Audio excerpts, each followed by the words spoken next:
Halo, selamat datang. Pernah nggak sih kamu ngerasa ada bagian dari diri kamu yang reaksinya tuh kayak di luar kendali? Nah, dalam beberapa menit ke depan, kita akan coba kenalan sama sosok di dalam diri kita yang sebenarnya megang kunci dari banyak emosi kita sebagai orang dewasa. Sosok itu adalah si kecil atau inner child kita.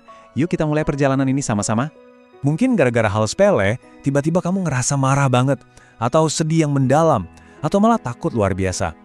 Reaksi yang rasanya tuh nggak sebanding sama masalahnya, yang bahkan bikin kamu sendiri bingung setelahnya. Kalau kamu pernah ngerasain ini, tenang, kamu nggak sendirian kok.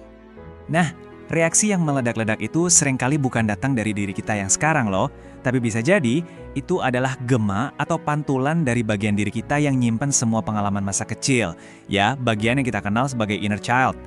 Oke, jadi siapa sih sebenarnya si kecil ini yang sering banget seolah-olah ngambil alih setir emosi kita? Yuk kita kenalan lebih dalam. Gampangnya gini deh, inner child itu adalah sisi kekanak-kanakan di dalam diri kita yang nggak ikut tumbuh dewasa. Dia ini yang megang semua memori dan perasaan, baik yang senang-senang maupun yang nyakitin dari masa kecil kita. Setiap orang punya, dan kondisinya itu ya dibentuk sama lingkungan dan pengalaman kita pas tumbuh besar dulu. Coba deh bayangin bedanya. Sementara tubuh kita kan terus tumbuh ya, belajar hal baru, menua. Tapi ada satu bagian dari diri kita yang secara emosi itu seolah-olah kayak membeku dalam waktu. Nah, itulah inner child kita. Dia megang erat semua perasaan dan ingatan dari masa lalu. Seolah-olah semuanya itu baru kejadian kemarin.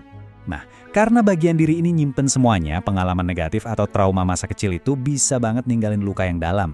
Dan luka inilah yang seringkali tanpa kita sadari muncul di kehidupan kita sebagai orang dewasa. Luka dari si kecil ini tuh munculnya suka nggak kita duga-duga.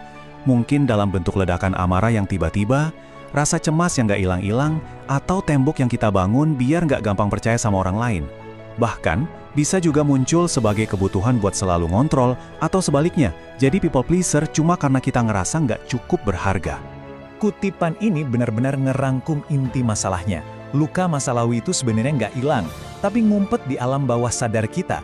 Nah dari sanalah dia bicara lewat emosi dan perilaku kita, seringnya tanpa kita tahu apa sih akarnya. Tapi ada kabar baiknya kok, luka ini bisa disembuhin. Prosesnya dimulai dengan sebuah konsep yang kuat banget, yaitu menjadi orang tua yang suportif dan penuh kasih buat diri kita sendiri. Di dunia psikologi, ada pendekatan yang emang fokus buat ngebongkar akar masalah ini. Jadi, terapis bakal bantu kita ngenalin pola atau skema negatif yang udah kebentuk dari kecil, paham dari mana asalnya, dan secara sadar ngebangun cara merespons yang baru dan lebih sehat. Konsep kuncinya itu adalah reparenting atau pengasuhan ulang. Ini tuh tindakan sadar buat ngasih ke diri kita sendiri kehangatan, validasi, dan rasa aman yang mungkin dulu nggak kita dapetin sepenuhnya. Ini bisa dibilang bentuk belas kasih pada diri sendiri yang paling dalam. Terus gimana cara mulainya? Ini ada 4 langkah sederhana. Pertama, pas emosi itu datang, coba deh, akui aja keberadaannya, jangan dihakimi. Kedua, validasi perasaan itu, coba bisikin ke diri sendiri. Gak apa-apa kok ngerasa kayak gini. Ketiga, tanya dengan lembut ke dalam diri. Si kecil di dalamku, apa yang kamu butuhin sekarang?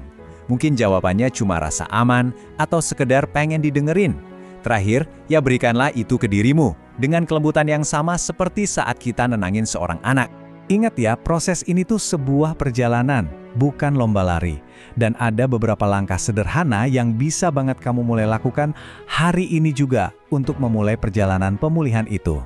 Nih, ada 3 latihan sederhana yang bisa kamu coba. Pertama, nulis jurnal. Coba tuangin perasaan kamu buat ngeliat polanya. Apa sih pemicunya? Kedua, coba dialog imajinatif. Bayangin versi kecil diri kamu duduk di sebelahmu. Kira-kira apa yang mau kamu bilang ke dia?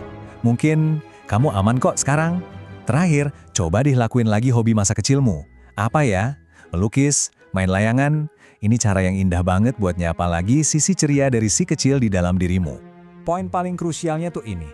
Kita nggak bisa mengubah apa yang udah terjadi, tapi kita bisa mengubah hubungan kita dengan masa lalu itu. Proses penyembuhan itu intinya tentang merangkul semua pengalaman itu dengan penuh kasih dan pengertian. Jadi sabar ya sama diri sendiri, pelan-pelan aja. Dan penting banget buat diingat, kalau beban ini rasanya udah terlalu berat, minta bantuan itu bukan tanda kelemahan loh. Justru sebaliknya, itu adalah tanda kekuatan dan keberanian yang luar biasa. Seorang terapis bisa ngebimbing kamu ngelewatin proses ini dengan lebih aman dan efektif. Perjalanan buat kenal dan nyembuhin inner child adalah salah satu hadiah terbaik yang bisa kamu kasih buat diri sendiri. Ini ngebuka jalan menuju diri yang lebih utuh dan hubungan yang lebih sehat. Pertanyaannya sekarang, apa kamu siap buat memulai?